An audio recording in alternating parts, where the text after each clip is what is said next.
Traffic can be a serious hazard. It is important that we be able to communicate efficiently and clearly with motorists and pedestrians. It is also important that we know and understand the hazards and responsibilities associated with directing traffic at the worksite. It is up to the employer to use trained and competent flaggers, which is where this course comes in. This course will provide information on employer and worker responsibilities, equipment, apparel, and safe work practices and procedures. Module 1. Flagging. There are many devices, such as signboards, arrow boards, portable traffic lights, etc., that are used to help control traffic through construction zones. While these devices work, they do not possess the decision-making ability needed to respond to ever-changing situations. Only flaggers can adjust because they possess thought and reasoning power as well as the capability of responding with time-specific action. As an employer, we are required by law to protect workers from hazards, required to use trained and competent flaggers, aka traffic control persons, and to confirm site operations that affect you and make sure your supervisor is aware of them.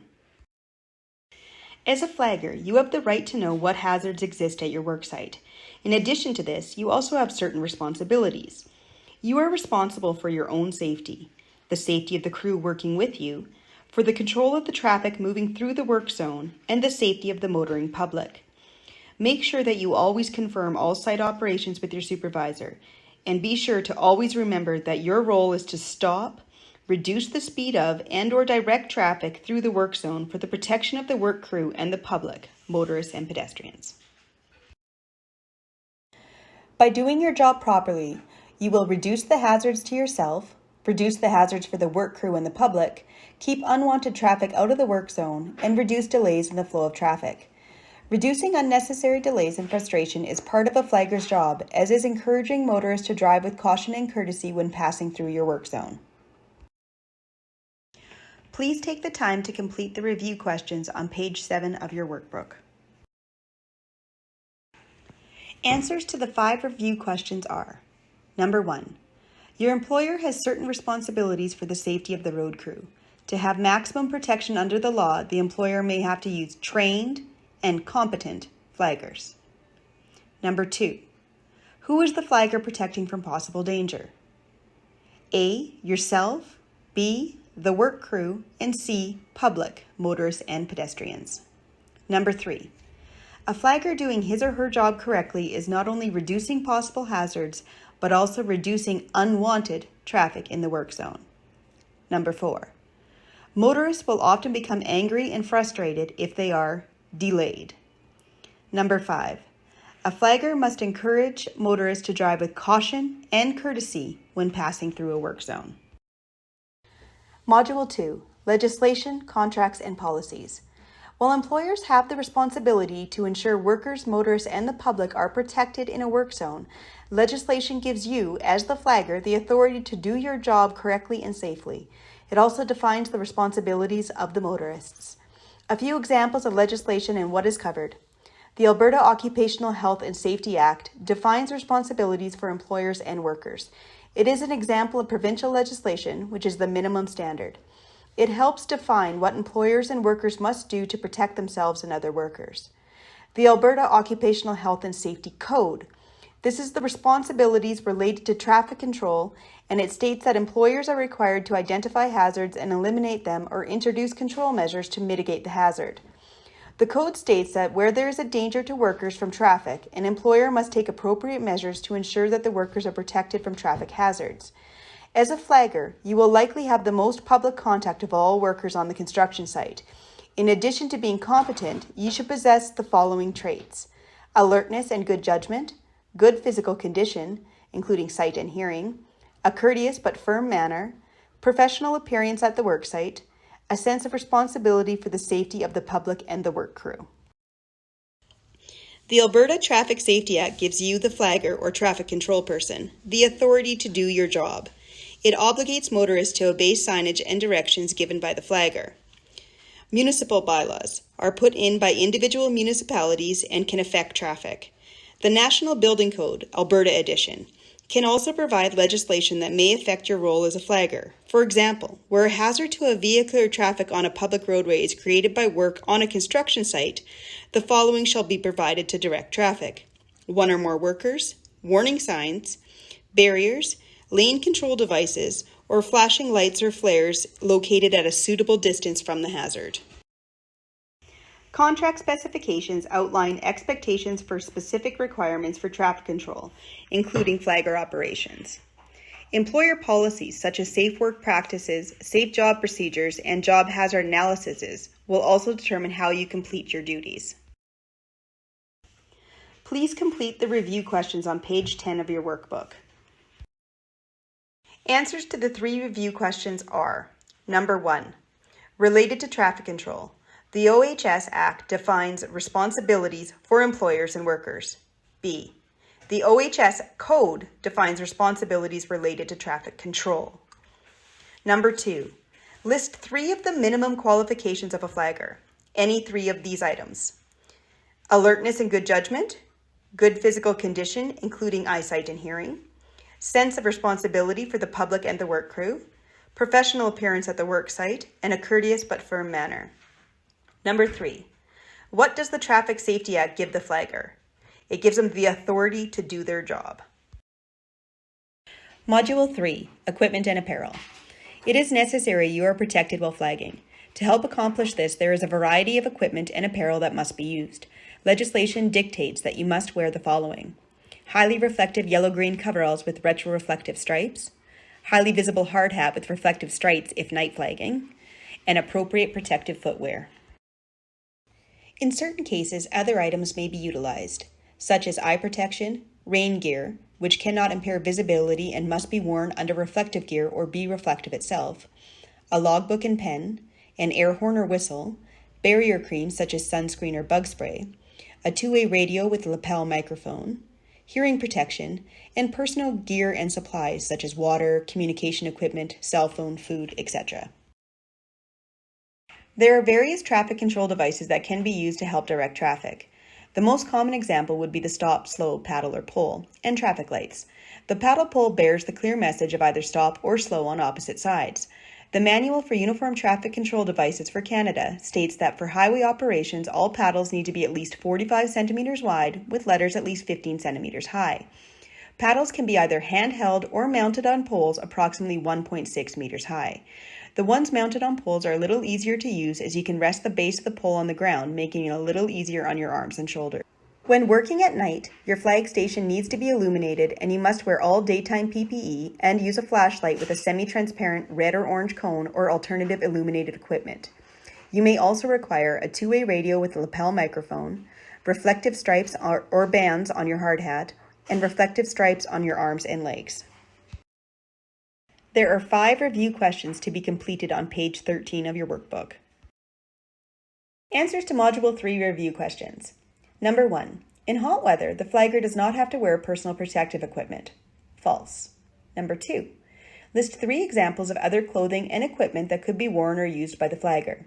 Any of these items: eye protection, rain gear, a logbook and pen, an air horn or whistle, sunscreen or bug spray, two-way radio with a lapel microphone, hearing protection, personal supplies such as food and water, a highly visible fluorescent hard hat with reflective stripes for night flagging, and highly reflective yellow-green coveralls with retroreflective stripes. Number 3. When working at night, the flagger should be equipped with all daytime PPE equipment and a flashlight with a semi-transparent red-orange cone or alternative illuminated equipment. Number 4. The station must be illuminated at night. Number 5. The Manual for Uniform Traffic Control Devices for Canada specifies that for highway operations, paddles must be 45 centimeters wide with letters 15 centimeters high. Module 4, Flagger Position. As a flagger, it is important that you and your flag station are positioned correctly and that you are alert at all times as to what is happening around you. When performing your duties, you must be located so you can be seen by motorists and pedestrians, to be seen from at least 150 meters away by motorists approaching at highway speed, stand just outside the approaching traffic lane on the shoulder of the road, stand between 50 and 100 meters away from the work crew depending on road conditions and visibility, always be alert to what is going on around you. You need to be able to warn the crew through a prearranged manner such as a whistle or radio, and be able to determine how well the flag station is working. To help aid in visibility, always make sure you are standing alone at your flag station. There should be no other person near you except when a relief person or supervisor arrives. Make sure there are no vehicles parked in or near the flag station area, including your own vehicle. You should stand at your post. Sitting makes it hard for motorists to see you and difficult to escape in an emergency. An active flag station must always be manned. Never leave your flag station unattended. Breaks should be organized with your supervisor. You should only leave the flag station temporarily to give instructions to a motorist. Additional flaggers may be needed when traffic lineups occur. One person should direct traffic and the other give advance warning to motorists approaching the back of the line. To properly ensure your safety, you must always plan and keep an escape route open. When planning your flag station, avoid the following: flagging beside guardrails, equipment, vehicles, etc., flagging on a bridge, flagging over a hill or around a curve, and flagging near railway crossings. Your flag station should be located at a distance of 2 times the work zone speed limit in meters away from the work crew. For example, if the speed limit is 50 kilometers an hour, then the flag station should be 100 meters from the work crew. Other factors to consider when setting it up are vehicle size, weight, and mechanical condition, type of road service, gravel, pavement, etc., weather conditions, fog, rain, snow, light conditions, like the time of day or if it's sunny, and visibility on a road curve, hill, terrain, etc. It is always important to remember that stopping distances of vehicles are different and can change depending on circumstances. Under normal paved road conditions, the stopping distance in the diagram displayed will apply, with the following assumptions. It is a warm, sunny day with good visibility, is a light-duty vehicle with good tires and brakes, and a healthy driver. Stopping distances are affected by the weather, lighting, type of vehicle, and road conditions. For example, a car traveling at 50 kilometers an hour could take up to 60 meters to stop on a wet roadway, or up to 200 meters in icy conditions. Do not establish a flag station when it is icy. You are responsible to give, receive, and clarify information. When communicating, you must keep communications clear and concise, avoid distractions from fellow workers or the public, and when using two-way radios, follow the established procedures, establish clear voice signals for each situation and stick to them, be crisp and positive in your speech.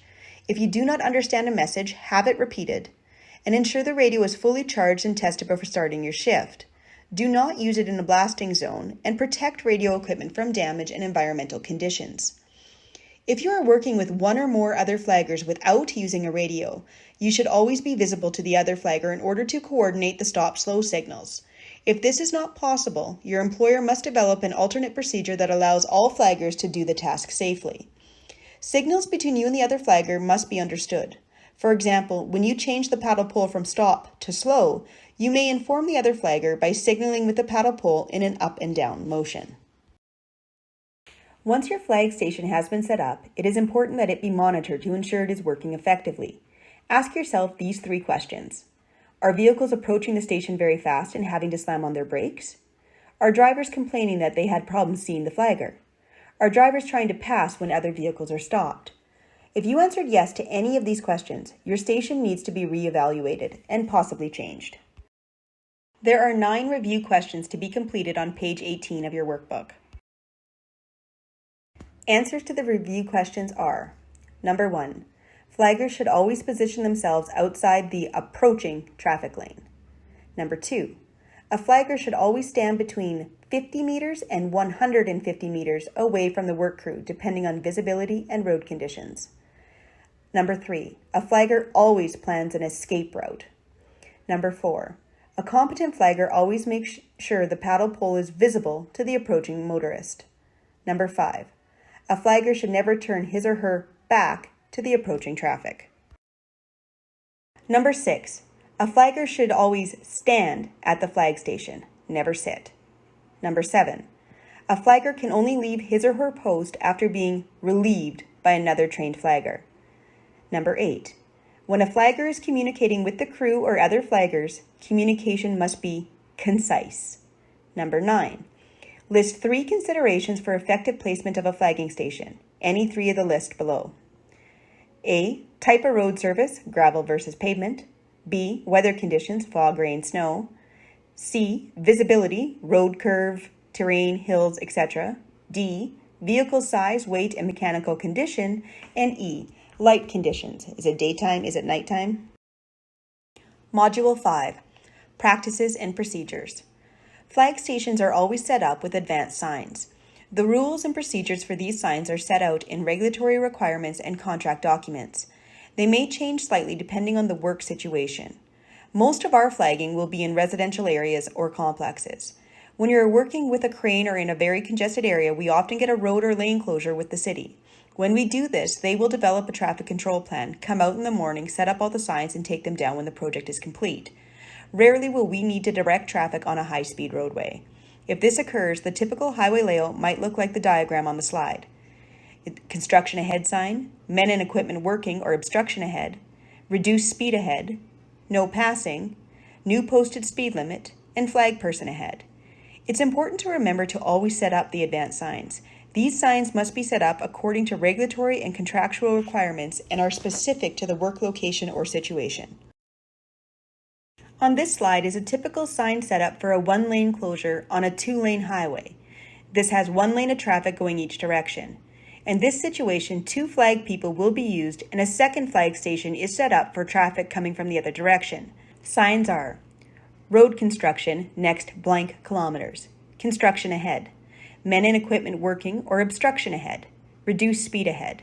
Additional warning signs as required. Examples could be barricade or sharp drop-off.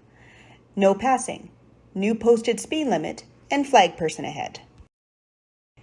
This slide shows a typical setup for a 2-lane highway with 1 lane closed.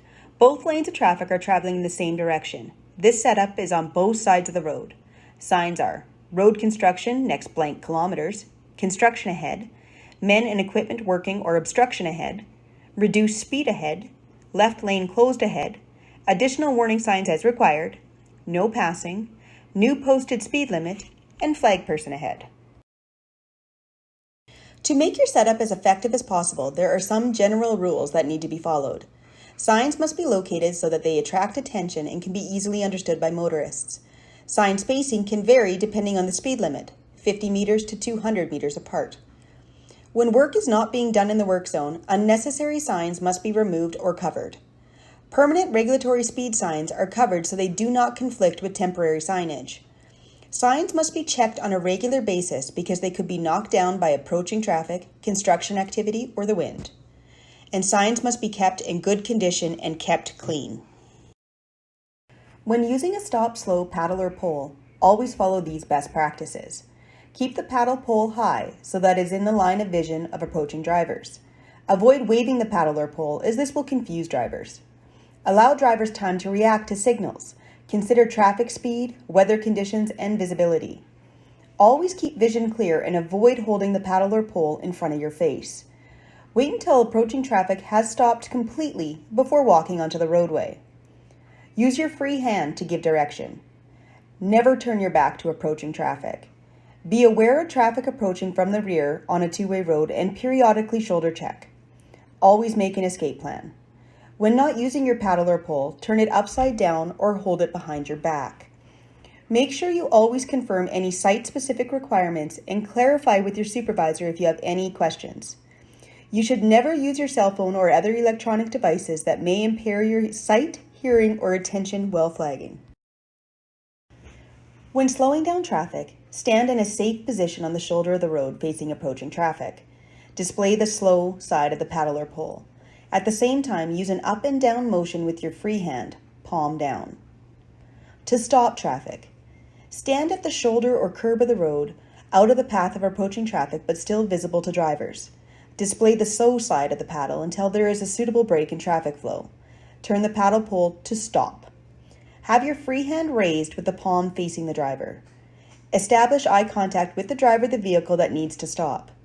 Direct and position the first vehicle to the center of the traffic lane. Once the first vehicle has stopped and the following vehicles are slowing, remain in a safe position on the shoulder of the road where you are visible to approaching motorists. Continue to monitor surroundings, including approaching traffic from all directions and the work zone activities. Keep the paddle pole held high and maintain eye contact with approaching drivers.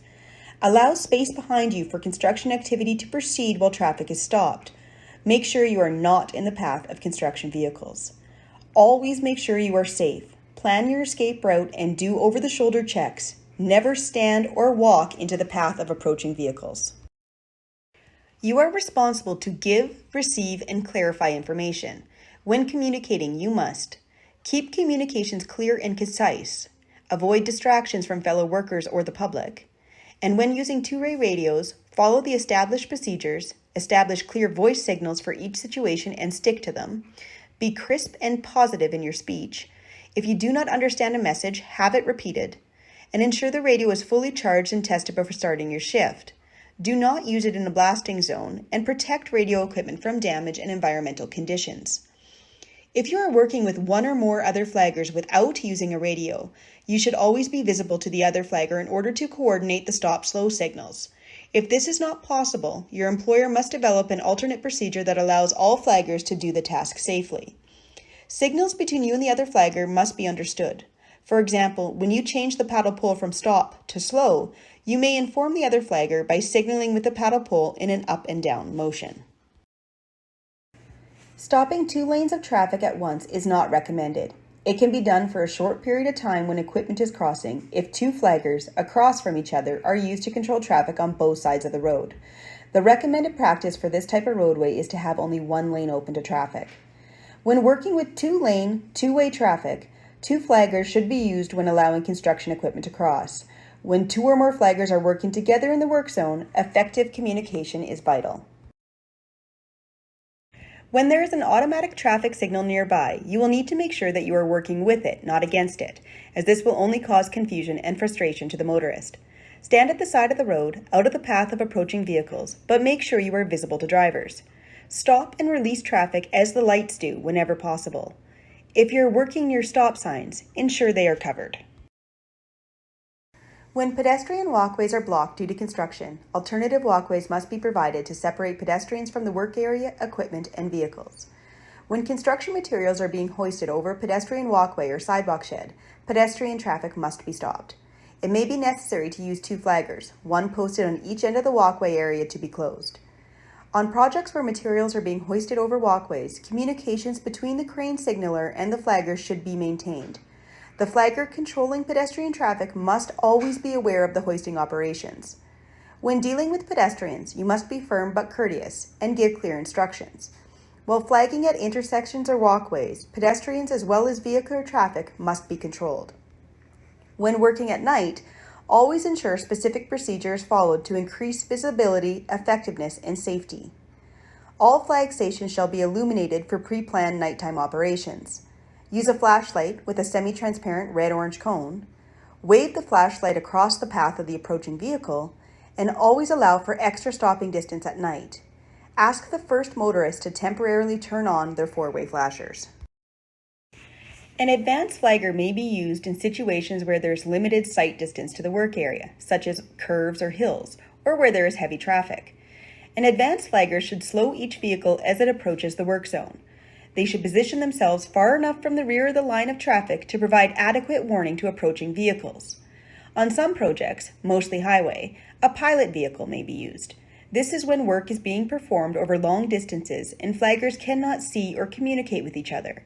The pilot vehicle escorts traffic through the work area.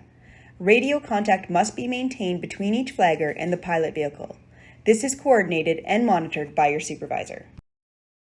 You may be faced with situations where oversized loads are coming through the work zone. Planning for these situations must be addressed by your supervisor prior to commencement of the job. When accommodating oversized loads, do not compromise the safety of the workers or the public. This is not a common event for us, as oversized loads are not often brought into residential areas. Routes are pre-planned by the drivers of oversized loads, and if we are working downtown and have a road or lane closure, the city will be aware of any oversized loads planning to come that route. If you become aware of an approaching emergency vehicle, ambulance, police, or fire truck, you should immediately contact any other flaggers to open a path for it. If there is a hazard that affects the safety of an emergency vehicle, you need to stop it briefly to relay specific instructions. Only stop emergency vehicles if absolutely necessary. Out of courtesy for funeral processions, when safe to do so, stop all traffic until the last vehicle has cleared the work area. When anything unusual occurs, you should note the incident in a logbook as soon as possible after the incident. Your entry should include date, time, and location of the incident, license plate number or numbers, make, model, color, and type of each vehicle involved, description of the incident and personal observations, and if possible, take pictures of the incident and surrounding area. If you are not able to record it in your logbook quickly, inform your supervisor so they can make note and begin the investigation. If a motorist does not obey your directions, the first thing you need to do is to protect yourself. Using the established procedures, immediately warn others of the danger. Document the incident in your logbook when safe to do so, or notify your supervisor. When dealing with an abusive motorist, always be as polite as possible and avoid arguing. If the driver continues to be abusive, obtain assistance from a supervisor or a coworker. Only leave the station if you are threatened. If this situation occurs, follow these guidelines. Use caution and stay back a safe distance. Do not retaliate. Document the incident in your logbook when safe to do so. Make sure you are safe. Plan an escape route. If a vehicle collision occurs, you must protect yourself, the work crew, and the public from further mishap. Continue to control traffic as effectively as possible. Contact your supervisor or coworkers and advise them of the situation. Work breaks must be carefully planned based on hazard assessment and fatigue management. In general, a flagger should be rotated from his or her position every 2 hours or as needed. An additional competent flagger will be required. This should be coordinated in advance with your supervisor. You should inform your supervisor if you have any medical problems that may affect your ability to complete your duties, including information on the medication being used. Your daily checklist. Verify that warning signs are in place prior to flagging. Arrange for breaks in advance. Never leave the flagging station until a trained relief flagger arrives. Check that all necessary supplies and equipment are accounted for: water, logbook, PPE, etc. Make sure the stop, slow, paddle, or pole is clean and undamaged. Ensure warning signs on the roadway are removed or covered when not in use. If two-way radio communication is used, ensure that batteries are placed in the charger at the end of the shift. There are 9 review questions on pages 29 and 30 of your workbook. Answers to the review questions are: Number 1. Flag stations are always set up with advanced signs in place. List 3 of 6 signs for a typical layout. Any 3 of the following: flag person ahead, reduced speed ahead, no passing, maximum speed, worker and equipment or obstruction ahead, and construction ahead. Number 2. When work is finished in the work zone, all flagger signs should be either removed or covered. Number 3. When using the stop, slow, paddle, or pole, the flagger should always hold it up high so it is in the line of vision of the approaching motorist. Number 4. When the stop, slow, paddle, or pole is not being used, it should be held upside down or behind the flagger's back. Number 5. List 2 considerations when working your automatic traffic lights. Stand at the side of the road, out of the path of approaching vehicles, but make sure you are visible to drivers. And stop and release traffic as the lights go whenever possible. Number 6. An emergency vehicle should be stopped by the flagger only if passage through the work zone would be hazardous. Number 7. If dealing with an abusive motorist, flaggers must not leave their station except when threatened with physical harm or relieved by their supervisor or another competent flagger. List 3 important steps a flagger must take when dealing with motorists that do not obey direction. 3 of these items: use caution and stay back a safe distance, do not retaliate, document the incident in the logbook when safe to do so, keep yourself safe, or plan an escape route. Number 9. If a collision occurs, a flagger must continue to control traffic as effectively as they can and contact their supervisor. Module 6. Communication with the public.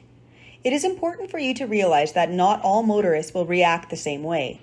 Reaction times may differ due to many factors, such as it is a new situation, there's too many choices, it's a complex problem, they are under the influence of drugs or alcohol, they are elderly, for example, they have failing eyesight or hearing, they're in an unbalanced emotional state, they're talking or texting on a cell phone, they're distracted by other activities like eating, or they are a new driver.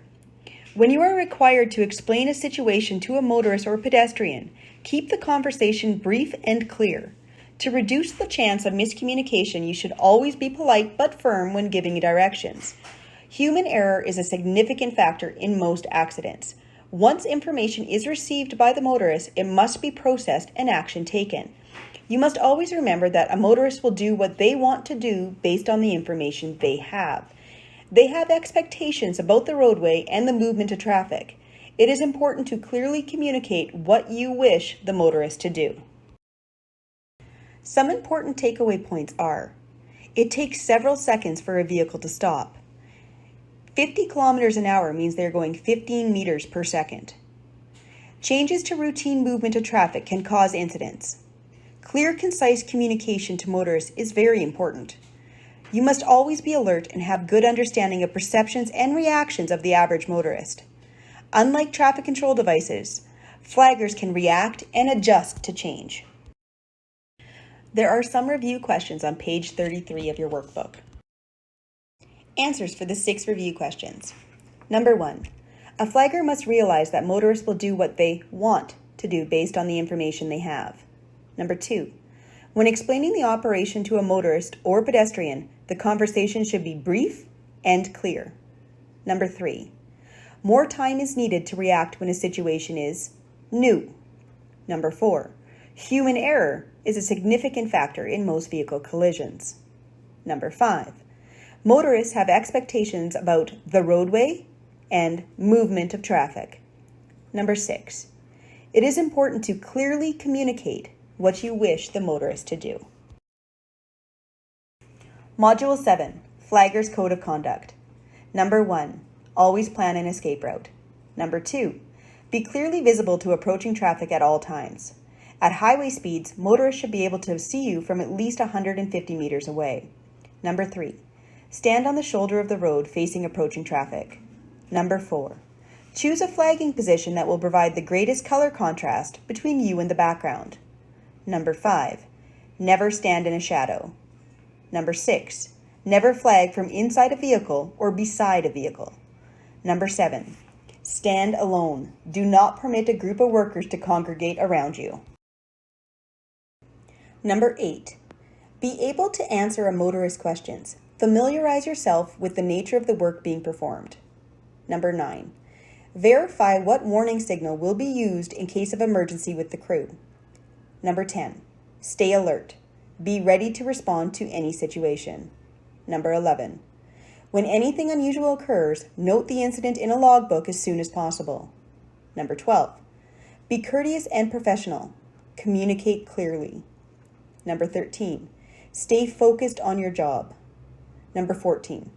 Cover, turn, or remove the flagger ahead sign when a flagger is no longer required. You should always avoid involving yourself in unnecessary conversations with coworkers, pedestrians, or motorists, leaning, sitting, or lying on a vehicle, sitting in a vehicle, leaving your station before you are replaced by a properly attired and competent flagger, and wearing headphones with personal electronic devices. Everything learned today is basic. Different circumstances call for different actions. Remember the basics and always ask your supervisor for clarification. There will be very few incidences, if any, that you will be directing traffic on a high-speed roadway. Those situations will be evaluated on an individual basis. On pages 35 to 37, you will find examples of standard hand and sign signals.